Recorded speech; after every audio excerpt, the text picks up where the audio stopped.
All right, man. Welcome to Crow 777 Radio Podcast. This is episode 54, and Jason and I are going to address modern UFOs, ufology. For those who have followed, I don't know how many episodes ago, it was way back when we began to out how many sci-fi writers, sci-fi novel writers, comic book writers, this type of thing, were inventing so many of the things in our world, like nukes, like religions in the case of L. Ron Hubbard, like satellites, so many things we can attribute to being invented by sci-fi writers. Ufology is really no different. If I was to ask the average person, where did the idea of gray aliens come from? They might be surprised to learn that it's our old friend H.G. Wells who first put gray aliens, apparently, on the world consciousness. I'm going to read you a little excerpt here that anyone can look up. I think part of this is carried in Wikipedia, of all places. Wiki say anything, but here we go. In an 1893 article, Man of the Year Million, well-known author H.G. Wells had envisioned the possibility of humanity transformed into a race of gray-skinned beings who were perhaps 1 meter tall with big heads, large oval eyes, pitch black eyes. And in his 1901 book, The First Men in the Moon, Wells described Selenites, natives of the moon, as having gray skin, big heads, large black eyes. He also briefly describes aliens resembling grays brought down to Earth as food for Martians, who were the antagonist characters for his later 1898 novel War of the Worlds. So you can see the original thread here of the description of gray aliens being introduced. There were even apparently little illustrations done for the young, for kids, to see what these little aliens might look like. But you can see the thread going right through to his ideas about the moon, the idea that there are Martians on Mars, all the way up into War in the Worlds, which has been so prominently portrayed by Orson Welles, which we cover in this episode, and Hollywood later in a Tom Cruise movie. But there's more. Another sci-fi novelist, well, maybe I should just call him a novelist, although I think he should be called a sci-fi novelist. In 1933, of course, a Swedish novelist named Gustav Sandgren came up with the idea, or furthered the idea, of the Greys. And there's a brief description here in which he describes a race of extraterrestrials resembling the human race. They were shorter than the average Japanese. Their heads were big and bald, strong square foreheads. It goes on, weak chins, weak noses, big black eyes. They wear soft gray fabric. So you can see where the thread of grays begins. And we address this in depth because whenever you see sci-fi writers, you should be thinking, what's going on here? Shouldn't you? Anyhow, let's talk a minute about reptilians, because that is such a popular thing on YouTube. So many videos where people supposedly have slit eyes. And I would point out, at one time I was looking at this idea and actually found the original claim. I think it was Britney Spears or one of the singer girls, the little pop singer girls, with a very convincing slit eye, actually dilating and doing other things. But the original clip was shown. So clearly people with some software skills had gone at it to create the slit eye image that is being passed off as reptilians all over the world. But where did that idea come from? Does anyone know where the reptilian idea originated? Well, it's credited to a professor of political science named Michael Barkin from Syracuse University. But where this idea was lifted from, believe it or not, was Conan the Barbarian. So the original idea of in modern culture, I should say, because there are other things like the Emerald Tablets and other things that do reference these ideas, or in a way these kinds of ideas. But there it is, man. Whenever you can track something back to a sci-fi writer, and in the Tavistock Institute episode we showed that many of these sci-fi writers, not two of the ones I mentioned here, but one, hovered around the Tavistock Institute, which also sets aside Tavistock Institute's documented claim that they are responsible for the modern cultural alien agenda. Anyhow, this is a very interesting episode. I imagine there will be a lot of people out there that get kind of upset about some of the things we're saying, but I will reiterate for probably the 5th time in this episode, I cannot tell you what living things may be in this universe, if there is such a thing. But I can address the social engineering absolutely, because you can research it back to its roots. You can lay a timeline like Jason does in every show, and we can watch the timeline develop. We can watch it go out into comic books. We can watch it go into Hollywood. We can watch it go all these places that further what is in the cultural consciousness of our world. And more so today, now that Hollywood is pretty much prominently, the Dream Factory is in every country prominently that has an internet connection for the most part. And even before this time, Hollywood had huge sway on countries that may have not had so much direct contact. But I mean, we're at a point now where media saturation is universal in our world for the most part. So let's jump into this episode, and keep in mind what we're doing here is showing a way for anyone who wants to do research and look and challenge these kind of popular cultural ideas that don't seem to have any merit. They seem to be invented by sci-fi writers, by comic book writers. You know, after we did the nuclear nonsense episode last time around, I took the mercurial idea from alchemy, and I'm finding it everywhere. As an example, I think I talk a little bit about this in the show. Did you know the Silver Surfer is basically Mercury?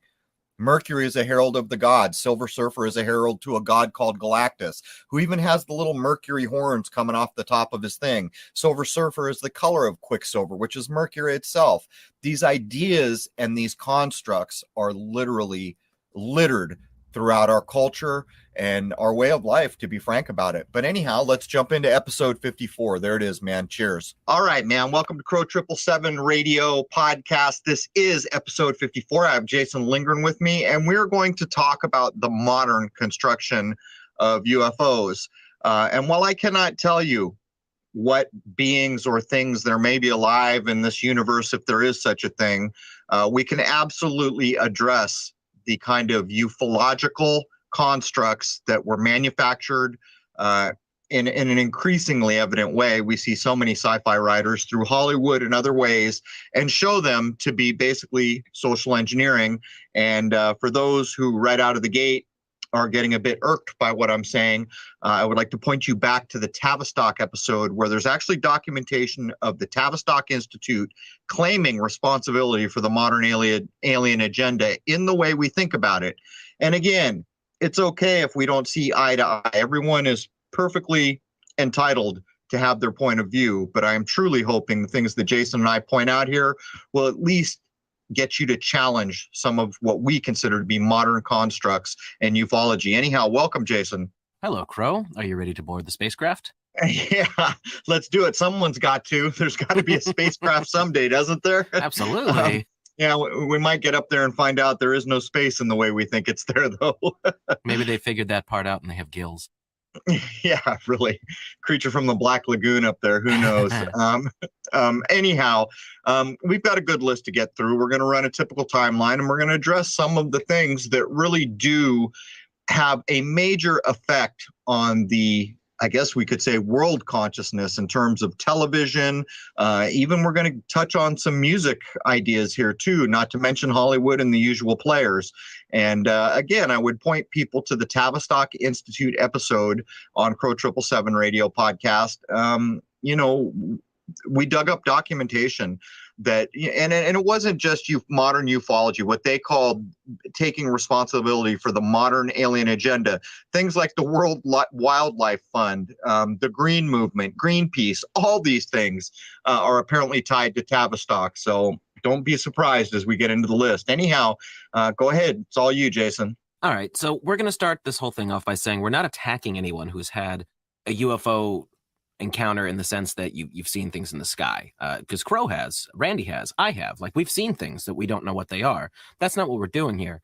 What we're talking about here is that the majority of the stuff that's out there, especially the quote-unquote celebrities in the UFO community, it's probably just a money-making scheme, as you're going to see as we get into it, especially towards the end when we start discussing specific figures. So I just want to put that out there right from the start, that we're not poo-pooing everyone who's seen things, because we all have. So that being said, the first thing we're going to touch on is the notion of ancient aliens, or the ancient astronaut theory. This is the notion that the Earth had one or more highly technological alien species visiting and influencing humans and the dawn of civilization for many cultures. Prometheus Entertainment, is the company behind the Ancient Aliens program that is the main contributor to getting this information out there in recent years. They have a main figure for this show who is Giorgio Tsoukalos, and he's an interesting individual to say the least. Anyone who's seen this program or knows of Giorgio knows that he's just a very unique character, man. I'd like to point out right off the bat that he's got some kind of social engineering aspect just with him, in the sense they're trying to paint people who are into this stuff as kind of nutsy, because as you watch the progression as the show goes by, his hair starts getting crazier and crazier, and a program that's on History Channel has major production, so it's intentional. There's no way it's not intentional, because he goes from looking like a pretty normal, he's pretty young. I think he's younger than me, in fact. And then by the end of it, he's looking like crazy dude with his hair sticking out all over the place, super moosed up. So, what's your take on that, Crow? Well, I gotta say, I gotta agree with him. That's a pretty sweet hairdo that he evolved into. But also, Mr. Tsoukalos has ties to the gentleman who wrote Chariots of the Gods. But I'm going to set all that aside. Well, I guess before I set that aside, I will point out to people who have not followed me regular that Prometheus Entertainment, Prometheus is basically just Lucifer encoded.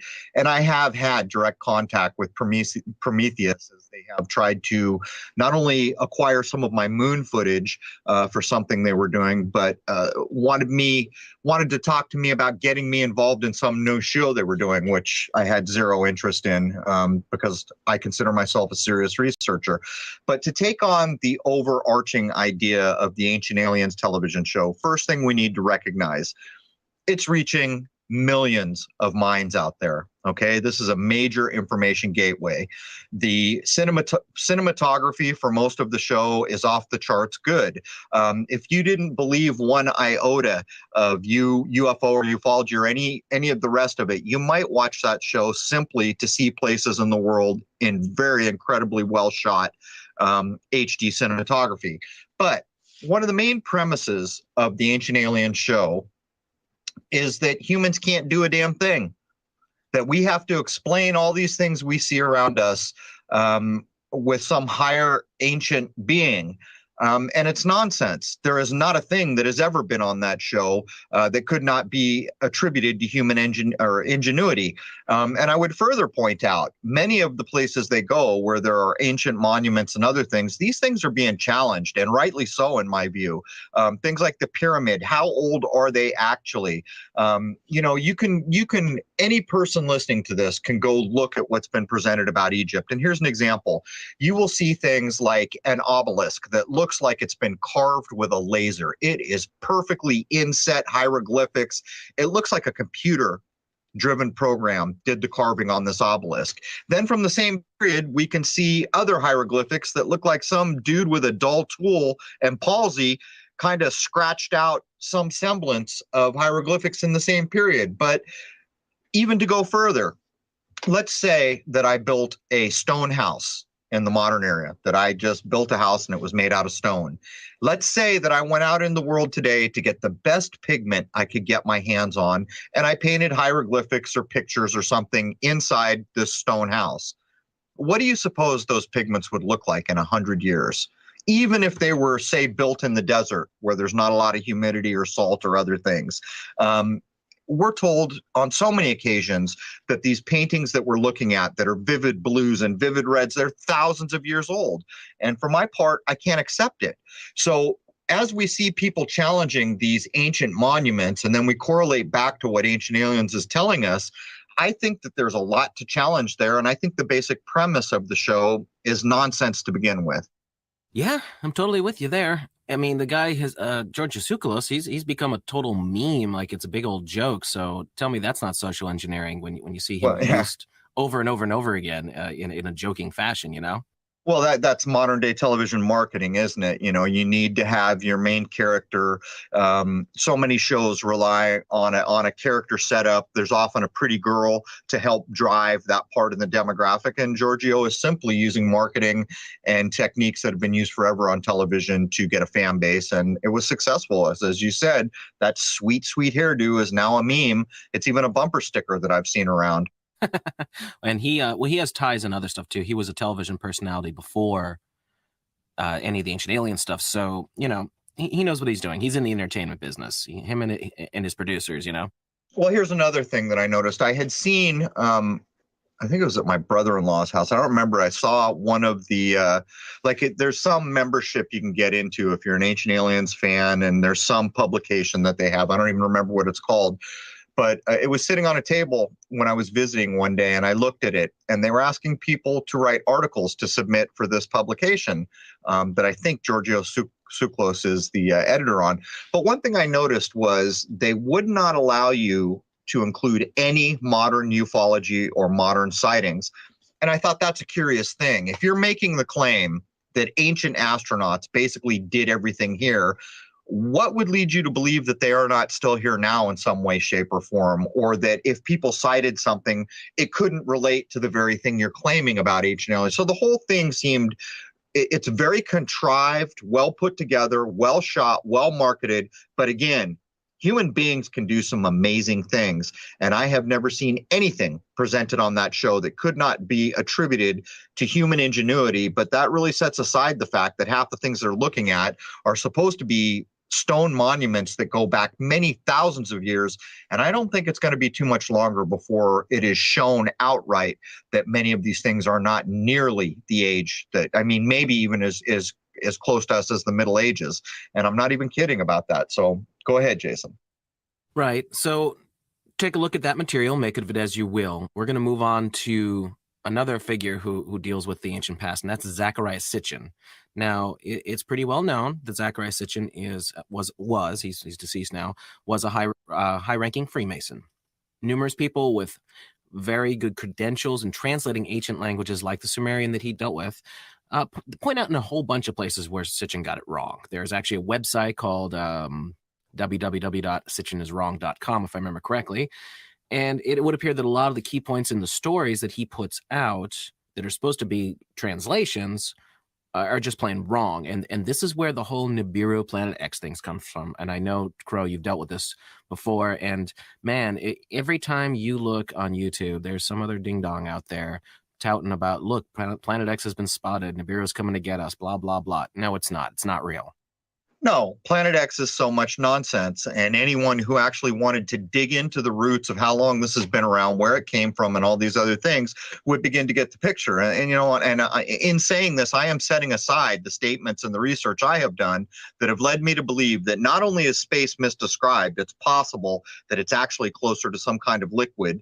Things that from what we call space do not come into our atmosphere. There's some kind of a hard, fast boundary there.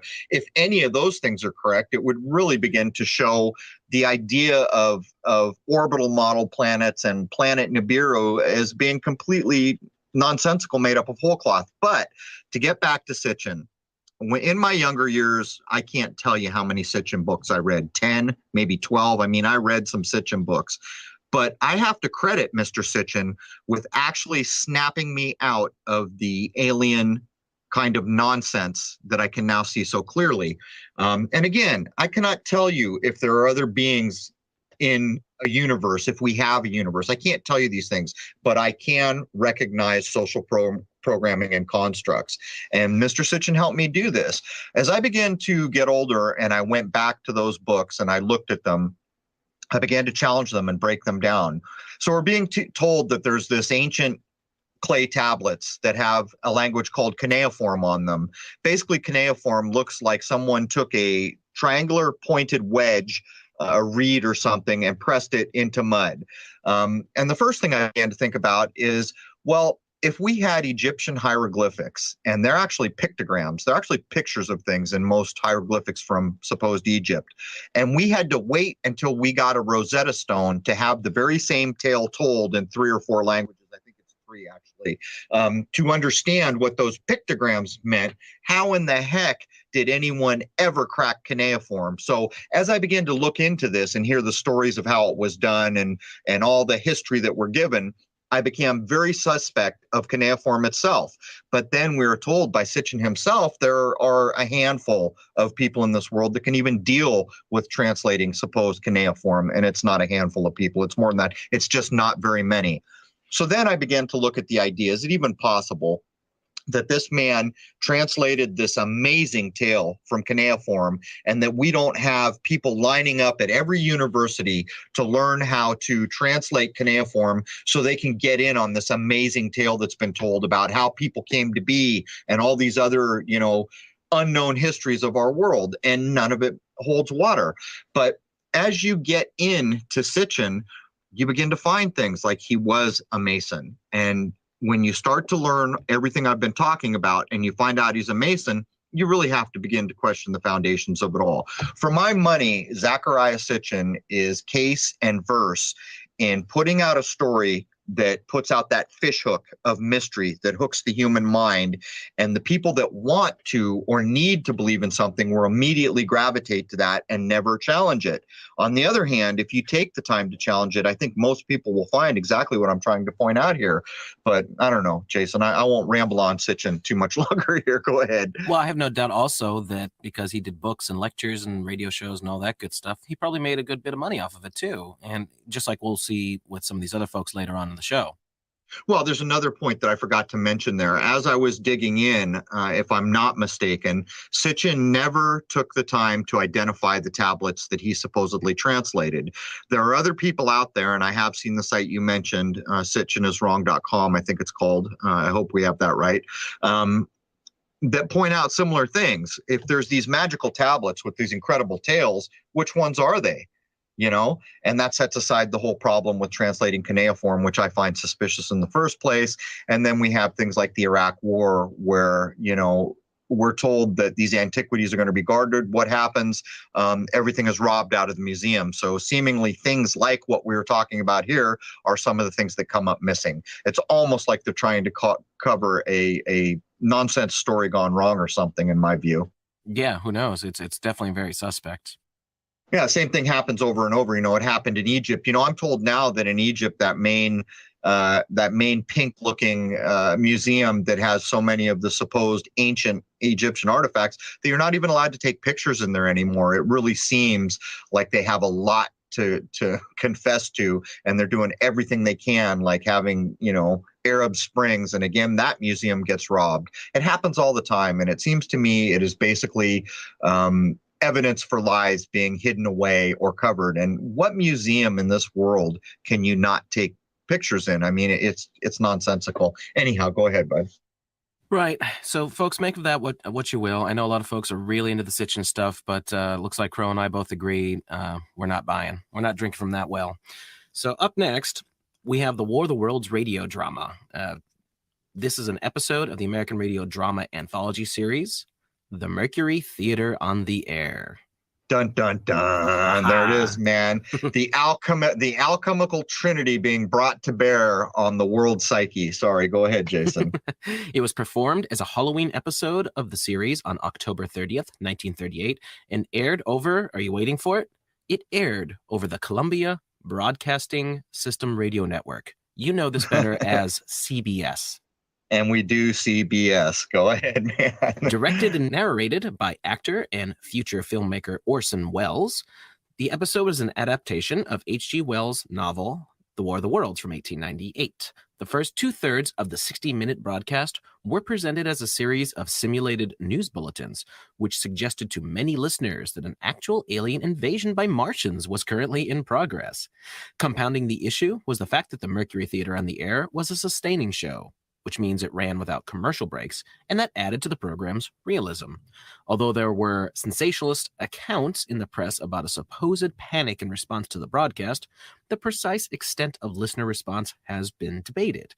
In the days following the adaptation, however, there was widespread outrage and panic by certain listeners who had believed the events described in the program were in fact real. The program's news bulletin format was described as cruelly deceptive by some newspapers and public figures, leading to an outcry against the perpetrators of the broadcast. Despite these complaints, the episode secured Wells' fame as a dramatist, and my goodness, did he go on to some serious success. Yeah, you think, man, he's like the ultimate skilled Hollywood insider, so much so that I guess one would have to wonder if he was born into the role that he took up in his life. I think he's in his 20s when he pulls this off, but you mentioned that it's from an H.G. Wells novel. So here again, we have the fingerprints of a sci-fi writer, and as people who listen to the intro of this episode will understand, H.G. Wells is credited with the earliest known invention of the gray alien, the idea of what became gray aliens. But there's so many things in what you just said, Jason. I mean, we can't set aside the Mercury Theater. There's the alchemical encoding for the Trinity that shows up in so many Masonic lodges around the world. But when you go back and you listen to excerpts of the original War of the Worlds that was broadcast on the radio, supposedly sustaining whatever that means, I guess they didn't need advertising money, and they were just going to do a single shot, which of course helped the narrative that they were pushing. You can't get away from it. Really feels like the intention of that broadcast is to fool people. It really seems. And so then you need to begin to wonder if this really happened, if this is a true history of some sort, and it's not that far back. So I guess we can assume it's quite probable that it happened. There are probably people here today living that can remember this. What was the intent here? Were they just seeing how many people they could fool into Martians coming to Earth? Or was it just fear porn? Or was it 2 or 3 pronged? Hard to know, but few people remember that after this went down, supposedly there was congressional hearings. And this again shows the complicity of our government in such things, because if I remember correctly, and I didn't look it up before I sat down here, I don't think much of anything. There might have been some kind of a censure or something given to H.G. Wells. In other words, a slap on the wrist. And as he walked out the back door, a shake on the hand saying, well done, buddy. You can see the nonsense of it all. But I mean, what's your take, Jason? Yeah, I mean, it's suspect that there were no commercial breaks. That one really raised a flag to me. And I've listened to it. I don't know if you have or not, but I've listened to the whole entirety of the program, and I could see why people would fall for it. People back then were different than they are now. You know, this was a more straightforward generation of people. You know, they didn't have the constant bombardment of media that we have now, where people today are highly desensitized to things. Back then, if they heard it, they kind of took it as it was. You know, if it sounded like a news bulletin, well, by God, it was a news bulletin. Yeah, and you're absolutely right. People were different back then. I remember my grandparents, when they were alive, on both sides of the family, they were very proud of this country when I was young. America was something that they took huge pride in. They took pride in their work. They respected and trusted their government.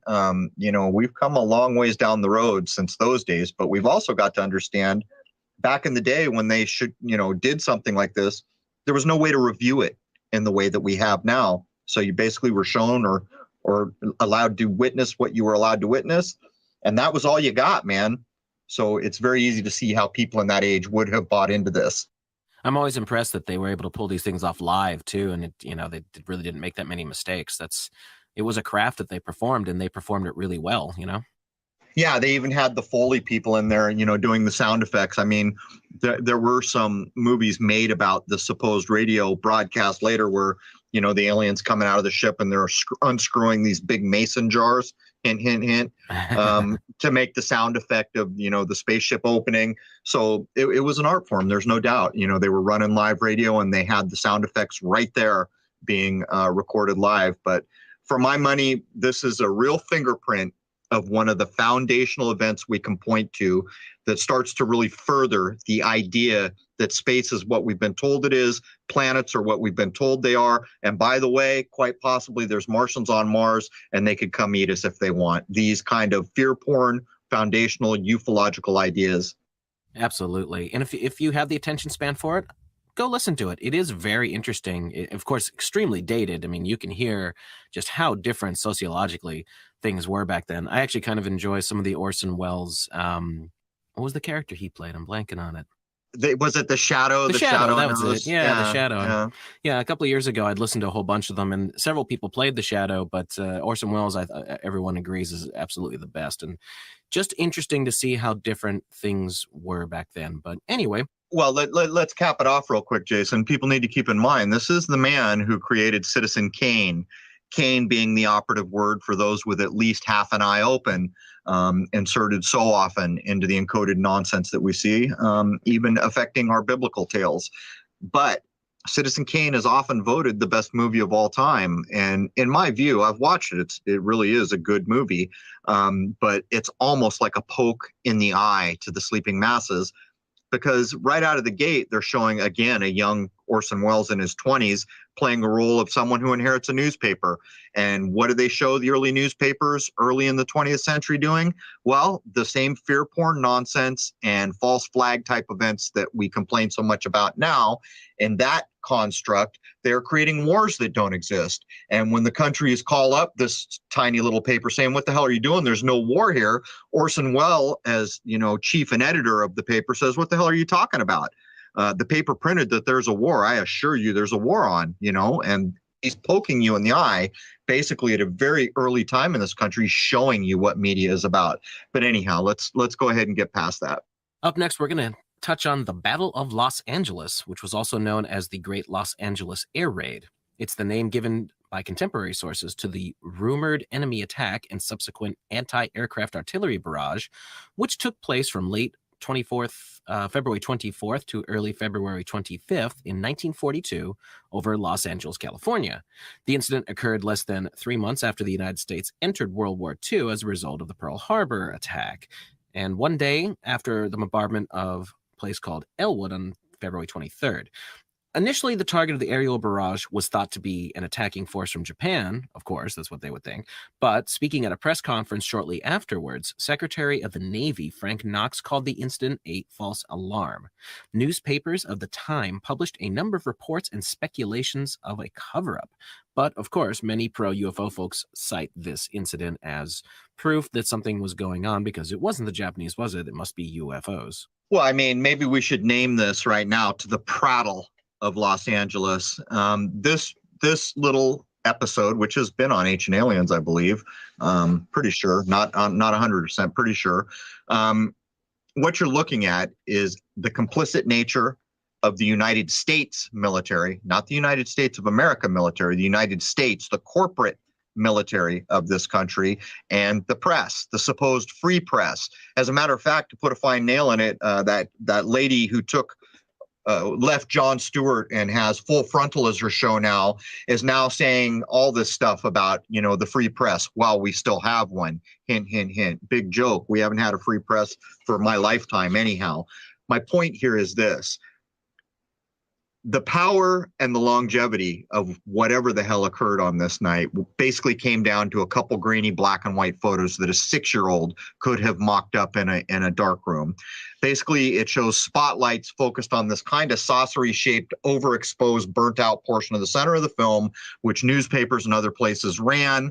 And so it really underscores how powerful very little information can be when thrown out through official sources. In my view, not a damn thing happened this night. In my view, this was made up out of whole cloth. And in my view, at the very best, it is hearsay. And if you're to take the official accounts, nothing at all happened. And yet we have the press running with, I think, maybe 2 or 3 images that really have fueled this thing into the modern day. Yeah, there's really no significant evidence that anything physical was going on. And let's not forget that what's in Los Angeles, California? Right. Why, Hollywood, of course. The dream factory, of course. And this just underscores what we're talking about, the prattle of Los Angeles. It is truly frightening to consider how easily large portions of our society are manipulated so easily. And in this case, with 1 or 2 black and white photos and a couple official stories, weaving their kind of Tavistokian narrative where you never have a clear picture, conflicting information is introduced, and this just goes on and on and on. But anyhow, back to you. Well, of course, there was an attack going on Crow. Don't you know it was printed in the newspapers? Exactly. Orson Welles would have told you. What do you mean there's no war? It's in my newspaper. There's absolutely a war going on. And speaking of wars, we're now going to touch on World War II and the phenomenon of the Foo Fighters. There were a lot of reports of mysterious aerial phenomena by the Allied aircraft pilots in both the European and Pacific theaters. It turns out later that both German and Japanese pilots were also citing these interesting whatever you want to call them. The term Foo Fighter was initially used to describe a certain type of UFO that was spotted and it was a red ball of fire that appeared to chase the craft around through a variety of high-speed maneuvers. The term eventually stuck, and it came to be the term used for fast-moving, round, glowing objects following the aircraft. Various descriptions were fiery, glowing red, white, or orange. Some described them as resembling Christmas tree lights and reported that they seemed to toy with the aircraft, making wild turns before simply vanishing. This will have great resemblance, of course, to the later descriptions of flying saucers and other such objects, making these impossible speed up stops and right angle turns and all that sort of thing. So, I mean, this is hearsay and nonsense at best. For some reason, these magical Foo Fighters that are completely based on hearsay didn't come into the modern age past World War II. For some reason, Foo Fighters only showed up in certain events when there were fighters out there supposedly doing what they did in World War II. But let's do some very basic foundational work here. Let's take apart the word foo. You see the word foo in code 666. F is the sixth letter. And if you break down in simple numerology, 0 and 0, you get the 15th letter, which is 1 and 5. So that's 6. It's basically 666 encoded. And we all know, or should know in this day and age, that words have meaning and that our entire language is encoded as if it were ancient Hebrew or supposed ancient Rome. Every letter has a numerical value.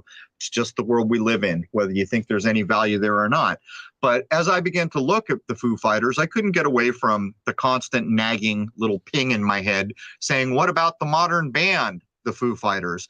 Jason and I have demonstrated what music and movies are here for in this world. They're here for social programming. It's what they do. They're here for other things, but it's basically forms of social programming. So we have a band now called the Foo Fighters, echoing this old idea, bringing it back to the forefront of thought. But what's special about the Foo Fighters? Well, what's special about the Foo Fighters is Dave Grohl, the new king of modern music and rock and roll. You're looking at a man that came out of a very influential band that supposedly changed so much of music called Nirvana, where the lead singer, of course, blew his own head off and joined the 27 Club, hint, hint, hint, with so many of the nonsense kind of psychological operation-based music stories that Jason and I have covered. But Dave Grohl was a drummer then, and then slowly over time became the front man, lead singer, lead guitar, and lo and behold, not too long ago, shows up at Wembley Stadium, and who shows up to be on his stage but Led Zeppelin, who plays for nobody and shows up on nobody's stage ever. We're looking at a construct here, and we can tie we can point the little arrow in any given direction to demonstrate that there is no basis to accept Foo Fighters from the encoding of the word, from the hearsay that it is, from the fact that for some reason, Foo Fighters never showed up in the modern era to the degree that they were being talked about supposedly in World War II, and then the tie over into the modern musical industry, which we have more than amply shown what that's all about. So, what's your take, Jason? to walk up to the edge of the cliff and ask you if you want to jump, but go ahead. Well, Dave Grohl. I think he's a very interesting figure because he did indeed come from Nirvana, and Nirvana was one of the main bands of the grunge movement that wiped out the 80s butt rock, hair tees, tight pants, everybody prancing around having a good time, to the dark, dreary, blah, blah, androgyny of the 90s. And, he was the drummer for one of the biggest bands of that era. And then he goes on to have one of the biggest rock bands ever. I think that there's no doubt he must be an insider of some sort. Well, these cultural iconic shifts that we have, so many of us probably still believe that there could be some long-haired grungy kids that got lucky. That's not the way the music industry works. These people are insiders. They were put to do what they did. That is my point of view, and I make no apology. I've done enough episodes that have shown what the early roots of rock and roll were. I have done enough episodes that showed what the music industry is and who the players are and who they're related to, and there's no getting away from it, man. And that even sets aside the whole Kurt Cobain fear porn, violent nonsense 27 Club echoed over and over again through Janis Joplin and Jimi Hendrix and the Doors lead singer who whose father was directly responsible for starting the Vietnamese War. It goes on and on and on. We just need to grow up a little and look at these things critically, as I've done here. And that's my point of view, man. I make no apology. Yeah, and it's not that we're saying every single one of these people are insiders from the get-go. They find who they need, and then whatever project they need done gets done. So Dave Grohl may have just been, a kid from, because he was in different bands that weren't successful, I know, and got into Nirvana late, actually, shortly before their mega success. So, it's all suspect. They probably started off as nobodies and got inside the club, Yeah, it's my contention that when we see cultural shifts of this magnitude, that there is a hidden hand behind them. I've covered so many provable aspects of this taking place. And in the music industry alone, we basically showed what the roots of rock and roll are and were, where it came from, who was behind it, and you're never getting away from bloodlines in that story. You're just never getting away from bloodlines. Anyhow, back to you. Yeah, and Dave Grohl nowadays, of course, has his fingers in a lot of pies, and he's just like Mr. Rock and Roll of everything. He's the king. man. He's the king of rock and roll, man. He snaps his finger and Jimmy Page and John Paul Jones show up on his stage. You're the freaking king of rock and roll. Basically, that one's crazy. Yeah. Anyhow. Yeah, so lots to consider there, ladies and gentlemen. Up next, we're going to touch on the first actual major media reporting of flying saucers. This is considered the modern era of UFO reporting, and it all centers around a man named Kenneth Arnold and his sighting on June 24th, 1947. He claims, after seeing flashes of light outside his window while flying his Call-Air A-2 aircraft from Chehalis, Washington to Yakima, Washington, that he witnessed 9 shiny, thin craft flying together. He compared their movement to saucers skipping on water, and their shape being saucer, disc, pie pan, or half moon-like. He later said that one craft differed from the saucer look by being a crescent shape. 10 days later, a United Airlines crew would also make a very similar claim that they cited the same things. So, here we are, flying saucers, 1947. All right, well, let's just grab 1947 out of the gate as a starter because, in life, if you don't know where to start, grab a date. Start there. 1947 encodes 9/11. June 24 is 6 and 6. So we have an encoded 66911. Of course, 6 mirrors 9. So who the hell actually knows what could be going on there? But it's very clearly a potentially significant date for these reasons, not to mention that this is the very same year that the Roswell thing's going to go down on the 33rd parallel. In my view, what we're looking at with the Kenneth Arnold story, and by the way, I don't believe he is credited with creating the word flying saucers. I believe it is supposed that his description was then coined into the term flying saucers by someone in the media, if I remember correctly. But when you begin to break down this whole Kenneth Arnold thing and the year it happened and all this stuff going on, I mean, you're literally weeks away from the whole Roswell nonsense. And what I see here is the required foundational story, the details of a story that were going to be foundational being laid down. And in this case, it's seemingly making way for the Roswell nonsense to follow. Yeah, absolutely. And I had spoken with James the other day briefly, and he had said something about a possible connection between Jack Parsons and Kenneth Arnold. And I don't know if there is one, but it'd be something interesting to look into. Boy, if there is, he'd be the guy to see it. He's so analytical. He doesn't miss much. He is. Yeah, he told, he just emailed me and said he asked my permission if he could go down the alchemy road based on the show we did covering the mercurial alchemy. And I said, look, man, that's out there for everyone. Run with it. And of all people, I'm very interested to see what he said. But in that email, I pointed out, I'm seeing it everywhere. As an example, the Silver Surfer is Mercury. It's who he is. He's the herald of the god Galactus, who even has the little Mercury things on top of his little crown. And of course, he's the color of Quicksilver. Again, we're seeing Mercury encoded. It goes on and on and on, but I don't want to track away too far.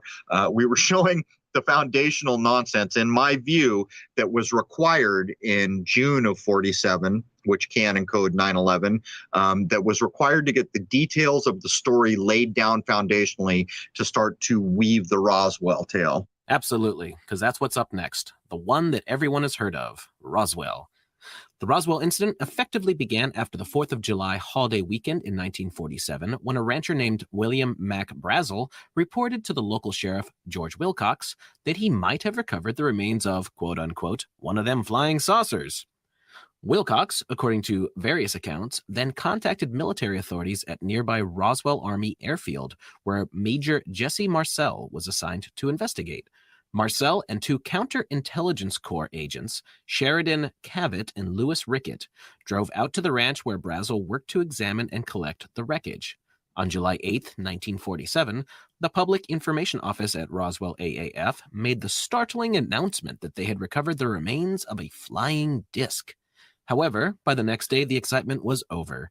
Brigadier General Roger Ramey, who had ordered the wreckage sent to him for examination at Carswell Air Force Base, which was also known as Fort Worth, held a press conference with Major Marcel present and announced that all the hoopla had been over a mistaken weather balloon and nothing more. With Ramey's deflating announcement, the Roswell flying saucer story was effectively dead and would remain so for decades.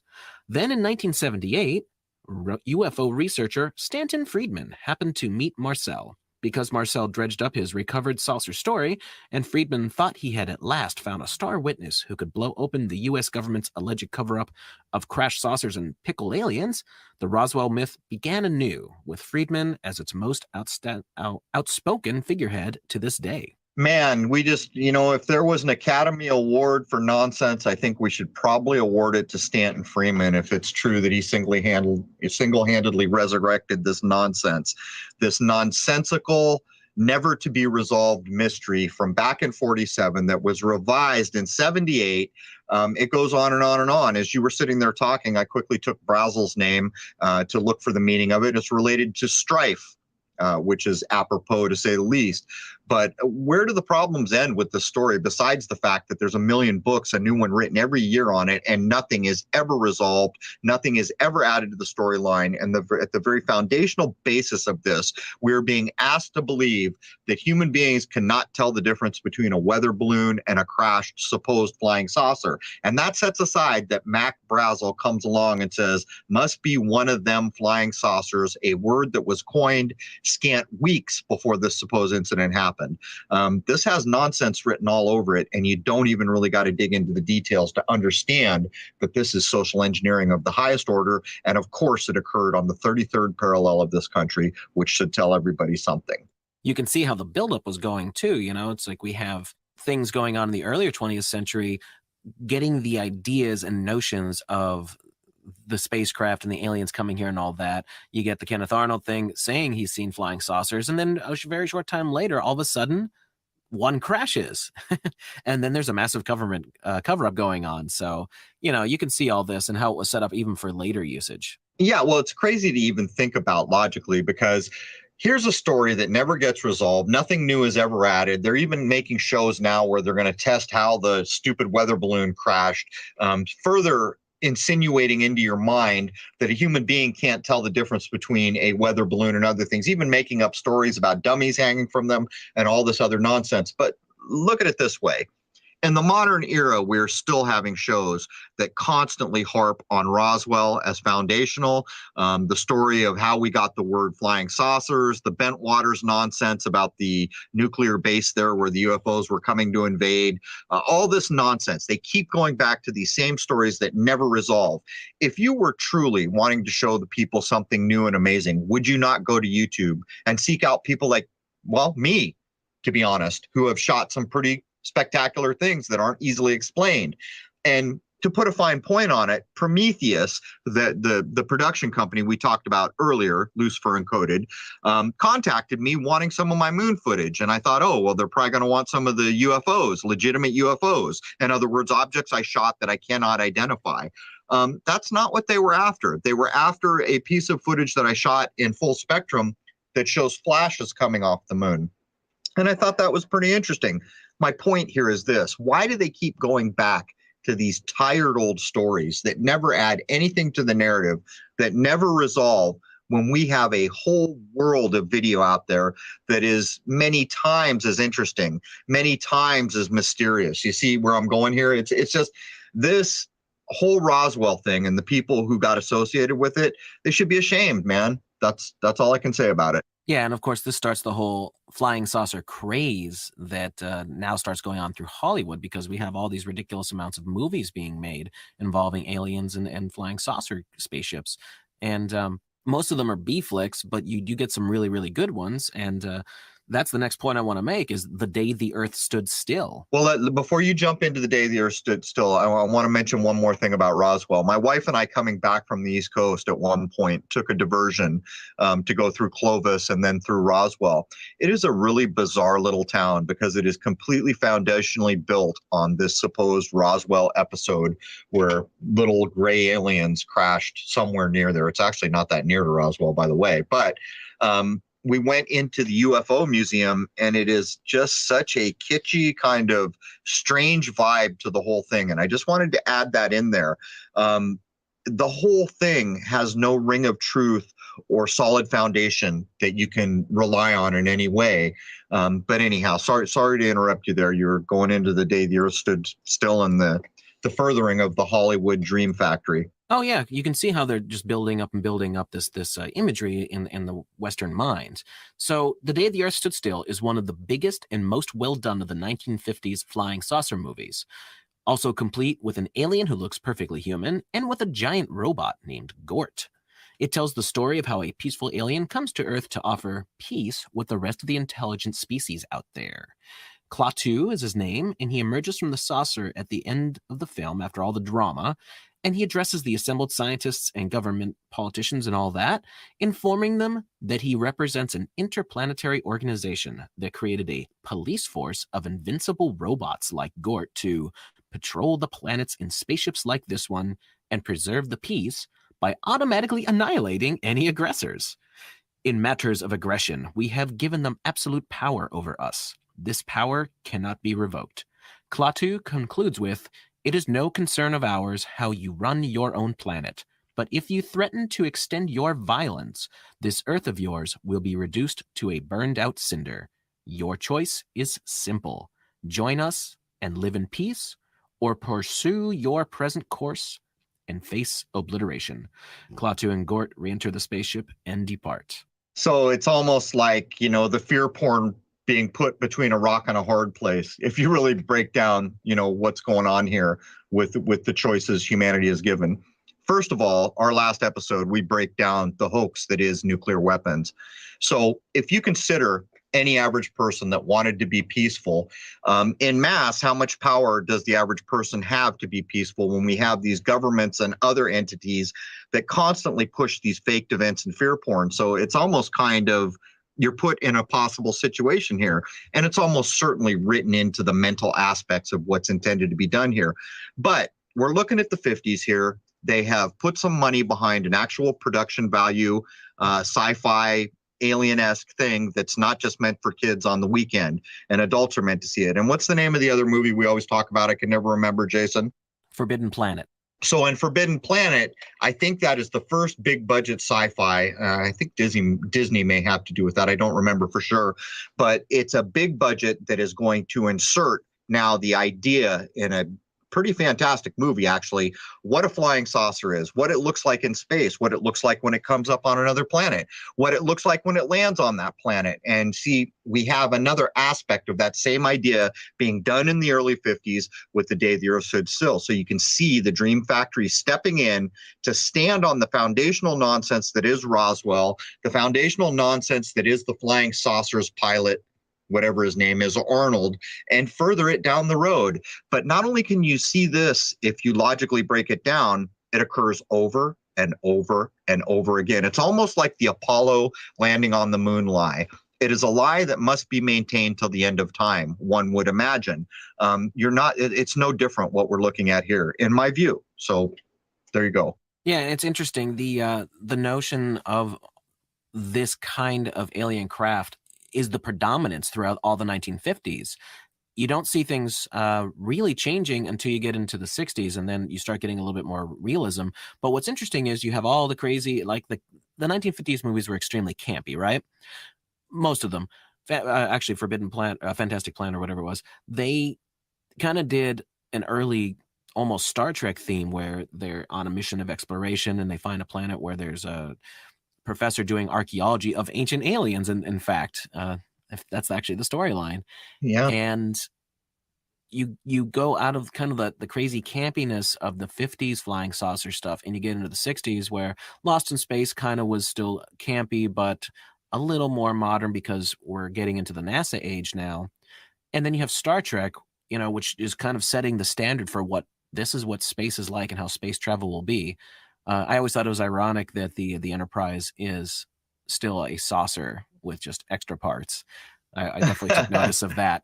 Yeah, right. And it's funny you just mentioned 1966. If I had to venture a guess, I would say the two kind of Hollywood dream factory things that were pushed at us that had the biggest impact on the world psyche would be 1966, Star Trek, the original, and then again in 77 with Star Wars.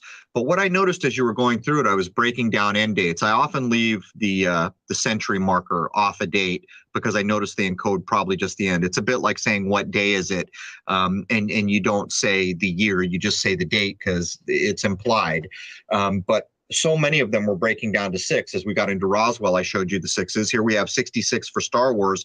Then we get up into 77, which is Ion Zion, the mind weapons, of course, for Star Wars. But think about what, as a race of human beings here, what our ideas may have been of space before things like Star Trek came along, before things like Star Wars came along. And it really, really underscores the importance of the foundational nonsense we're pointing out here, because it's what they're going to stand on, but it really shows the power of the Dream Factory and then the official outlets that will back whatever the Dream Factory is pushing out. As a matter of fact, someone just told me that May 4th is now Star Wars Day because May the 4th be with you. And I am told Yes. that comes directly from Big Bang. So here we have, if it's correct, if any of that is correct, I'm not sure that it's correct, but it makes sense to me. If it is true that Big Bang came up, May the 4th be with you, for one of their Star Wars nights, and that has now morphed into a day that's going to be celebrated by just the public. I mean, it's crazy, and it shows the power of the Dream Factory. Oh yeah, absolutely. And before we leave the whole 1950s flying saucer storyline, there's another very significant movie with the H.G. Wells theme again, and that's the full movie of War of the Worlds. And I remember as a child, I loved that movie, and that also had a very good budget and looks really good for the time. And what is this reinforcing again? Alien invasion. Martians are coming to get us, and they're wiping out the world. And we even see a little alien in it. So it's just more reinforcement of this same concept. Mars is a funny thing for the god of war. Everyone should keep in mind the red planet. The color of blood, we are told, is how it's got its name, to be the god of war. We can see the narrative even in observational, at the observatory level, observational people making comments and supposed science around Mars. In Flagstaff, I went to see the 27-inch, I think it's 27-inch scope, where Percival Lowell was studying Mars. At the time, and he was not alone in this, didn't start it either. Someone else in Europe started it. They were describing all these canals, supposed canals that had to have been made by Martians, because there's, how else could these canals be here? They're moving water around this red planet. This went on, and it was in the public consciousness, and it was a big deal up until Percival Lowell died. Then when Percival Lowell died, that narrative began to change. Now, when you look with modern scopes that are pretty damn impressive, there's no canals. You don't see any canals. The whole idea of canals has been defamed when a guy with a pretty damn big scope sat there for something like 10 years drawing canals. You have to imagine that he must have been seeing something, because other people were doing similar things. But here's the rub. You can go to Google Mars right now and find a 1960s era layover for the planet Mars projection in Google Mars that shows the canals. And supposedly the story we're told on how that came to be was Mariner Viking, one of the early ones, I forget which one, was supposedly headed off to the planet, and these were the maps they were going to use. I mean, you can see the narrative is nonsense. Not only do these early foundational ideas just morph away and then get defamed and turn into something else, they're supported the whole time by what Hollywood is doing. It never ends, and anyone willing to take the time to look at these foundational truths we were pointing out can really begin to see the hand that's being hidden. Yeah, absolutely. Mars, I don't know, man. Mars seems to be recycled a lot in with all of these with the symbolism, movies, just everything. There's just something about Mars, and it's constantly used. Yeah, because there is so much foundational material out there in the public consciousness. And I'll tell you what, man, Mars is the god of war, but not in the way you're thinking. It is a war on your mind. And Matt Damon right now is helping push this nonsense further. You know, his movie comes out on a Friday when that Monday NASA announced, oh, guess what, guys, there's water on Mars. You can see the complicity of all this nonsense. You just have to switch the context with which you're viewing it and challenge it. Try to poke holes in it. Try to find inconsistencies with it. Don't look at just the epicenter of the information you're being handed. Look around it. Look at the roots of where it came from. Look at the foundation it is standing on. And again, to beat that tired horse, I cannot tell you what beings may possibly be alive in this construct with which we exist. I don't know if there's a universe. I don't accept the solar system model, the orbital models, the description of space. I don't accept any of it, but I can't tell you if there are other living beings. But what I can absolutely wholeheartedly, without retraction, tell you is the things we have covered here are social engineering. And while in the first hour we don't have a hell of a lot of time to draw all the lines we'd like to, I would point anyone to the Tavistock Institute and do a little research where they actually claim responsibility for the modern alien agenda. Does that mean there's nothing more out there to be known? No, it doesn't. But it does mean, if you do your homework, that really so many of these constructs of what a gray alien is, by the way, invented by H.G. Wells, a sci-fi writer. What is a reptilian? Guess who invented that? Well, the guy who wrote Conan the Barbarian invented reptilian aliens. And how many shows have Jason and I pointed out the complicity of sci-fi writers in the modern era, even inventing satellites and nukes, for crying out loud? What can you add, Jason? Yeah, since we're at the top of the hour here, I want to point out the fact that the way we did this by establishing a timeline, which is what we always do to keep things objective. You know, the whole idea here is that you can see how things are built from one year to the next. And you can look at individual UFO alien type things and be like, wow, that's cool. That's interesting. I wonder if that really happened. When you look at it the way we just did it, where we built it up and deconstructed everything, you can see that there's a very, very, very strong possibility that these things are pretty much rubbish. It's absolute fabrication. And, when we get into hour 2, we're going to show you, and we're going to just how this all breaks down. And a lot of the key players, we're going to talk about specific people who were very much involved with continuing this narrative and really, really making these things a reality in Western minds. One of the big names I'm going to throw out there, just to hopefully hook everybody, is Art Bell, because my goodness, what was he involved? Yeah, what about Richard C. Hoagland? We're going to cover him too. And he's, the only way I know him is because he badmouthed me in a Newsweek article that had interviewed me. That was the only way that I'd ever heard of him. At which point, one of his producers wanted to do an interview. We cover this. And I told the interviewer, sure, that would be an interesting interview, because here's the facts. If anything, any of my research is correct, everything Richard C. Hoagland has done is nonsense. But by the same token, if anything Richard C. Hoagland has done is correct, then all my work is nonsense. And I said that would be an interesting show. We do cover that in the second hour. We also get into the Brookings Institute report, and that's very interesting, of course, because it shows up in the movie 2001. Arthur C. Clarke's big opus on space that starts to seek to encode how humans got here, and the black cube and Saturn and all the things that were done with that movie. Another massive budget space sci-fi flick that I think either won an Academy Award or was up for one. I don't remember which. And here's just a tidbit while we're on it. 2001, when it was originally aired, at the end credits had endless credits to NASA, military organizations, all these other places. For some reason, those credits no longer exist in that movie. Again, you can see the morphing, the changing, the hiding of the narrative. And so many people have made a very damn convincing claim that what the movie 2001 was, among other things, was getting the technology in place to fake the footage they needed to fake the Apollo moonshots. It goes on. But Jason, do you want to add anything before we wrap up the first hour? I think we nailed it home. I want everyone to remember that we weren't attacking folks on UFO sightings, like anything unusual they may have seen. Because as we said at the beginning, we've all actually had similar experiences. What this is about is deconstructing the social engineering concepts behind this and why we may be seeing the manipulation in Western society, especially for spaceships and aliens and all that sort of thing. So hopefully you'll join us for hour 2 and you'll really see some very specifics about a lot of the key figures involved. It's a good point. Anyone can go to my YouTube channel and see the endless line of just such strange things that I filmed, which qualify as UFOs. We don't know what they are.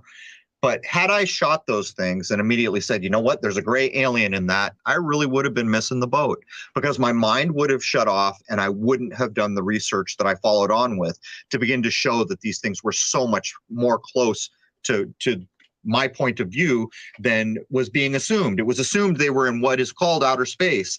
That's not the case.